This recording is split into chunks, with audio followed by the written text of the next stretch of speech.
अल्लाह जो माबूद बरहक है, उसके सिवा कोई इबादत के लायक नहीं। तो मोमिनों को चाहिए कि अल्लाह ही पर भरोसा रखें। मोमिनों, तुम्हारी बीवियों और औलाद में से बाज तुम्हारे दुश्मन भी हैं, सो उनसे बचते रहो।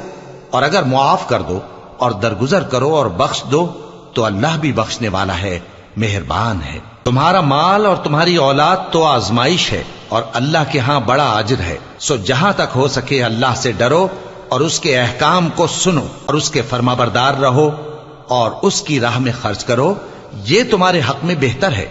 जो शख्स तबीयत के बुख्ल से बचाया गया तो ऐसे ही लोग राह पाने वाले हैं। अगर तुम अल्लाह को नेक नियति से कर्ज दोगे तो वो तुमको उसका कई गुना देगा और तुम्हारे गुनाह भी मुआफ कर देगा। और अल्लाह कद्रशनास है, बुर्दबार है, पोशीदा और जाहिर का जानने वाला है, गालिब है, हिकमत वाला है।